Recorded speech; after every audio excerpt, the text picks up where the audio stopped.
জ্বালানি সংকটের কারণে একের পর এক বিদ্যুৎ উৎপাদন কেন্দ্র বন্ধ হয়ে যাচ্ছে। এর সর্বশেষ সংযোজন পায়রা তাপবিদ্যুৎ কেন্দ্র। ডলার সংকটে এলসি খুলতে দেরি হওয়ায় জ্বালানি সংকট প্রকট আকার ধারণ করেছে। এতে বিদ্যুৎ উৎপাদন ব্যাপক হারে কমেছে, বেড়েছে লোডশেডিং। এতে করে চরম ভোগান্তিতে পড়েছে রাজধানী সহ সারা দেশের মানুষ। বিদ্যুতের বিল ঠিকই নেওয়া যাচ্ছে, তারপরও আমরা বিদ্যুৎ পাচ্ছি না। বিল ঠিকই দিচ্ছি, কেন পাচ্ছি না এটা হলো প্রশ্ন। যে তাপমাত্রা, এই তাপমাত্রায় শ্রমিকরা তো রোদে থাকতেই পারে না, এর মধ্যে আবার নাই কারেন্ট। গরমে একেবারে নাজেহাল অবস্থা, তার সাথে তো আবার বিদ্যুৎ থাকতেছে না। 1 ঘন্টা পর 2 ঘন্টা কারেন্ট থাকে না, এভাবে তো চলবে না জীবন। রোদের কারণে তো শ্রমিকরা উপরে বিল্ডিংয়ে কাজই করতে পারে না।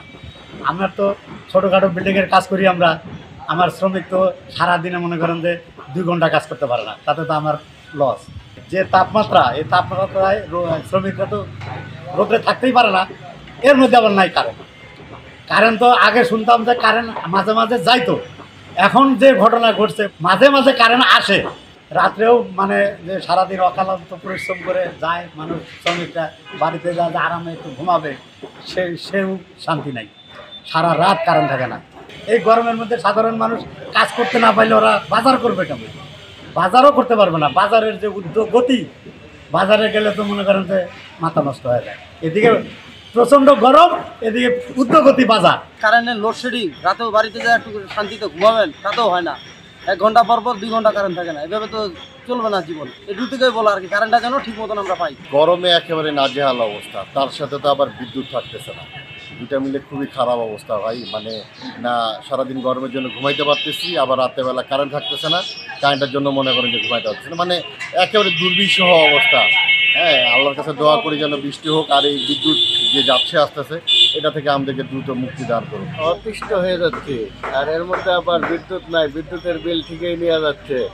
হ্যাঁ, ডাবল করে নেওয়া যাচ্ছে, তারপরও আমরা বিদ্যুৎ পাচ্ছি না। বিল ঠিকই দিচ্ছি, কেন পাচ্ছি না এটা হলো প্রশ্ন। আর কয়লা বলতেছেন, কয়লা আমরা বিদ্যুৎ বিলগুলো দিচ্ছি, এগুলো যাচ্ছে কই? আপনারা তো লাভ সহ নিয়ে নিচ্ছেন, ডাবল লাভ, তাহলে যাচ্ছেটা কোথায় টাকাটা? এই ঘাটতিটা কেন? এই প্রশ্নের উত্তরটা জনগণের। তাপমাত্রা বর্তমান প্রচুর, যে রোদের মধ্যে কাজ করি সারাদিন কাজ করার পরে বাসা যায় দেখি কারেন্ট নেই। 3 সেট বাড়ি, সারাদিন পরিশ্রম করে যাওয়ার পরেও যে কারেন্ট থাকে না, ঘুমায় না রাত্রে, আবার সকালবেলা আসে সারাদিনে কাজ করতে হয় রোদে।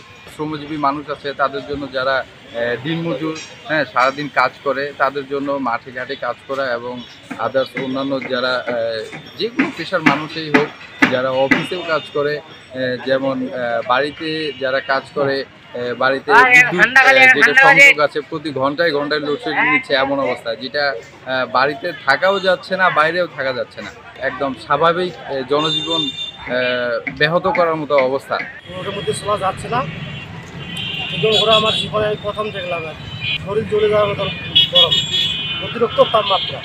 বাসা দিয়ে বিদ্যুৎ থাকে না, আরাম করতে পারতেছি না।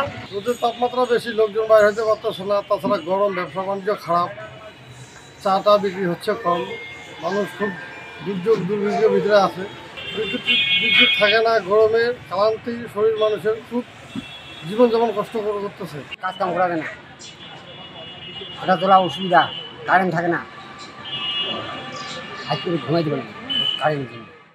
সংবাদ, ফিচার ও অনুষ্ঠানের জন্য ভিজিট করুন সংবাদ প্রকাশের ওয়েবসাইট এবং যুক্ত থাকুন ফেসবুক পেজ ও ইউটিউব চ্যানেলের সঙ্গে।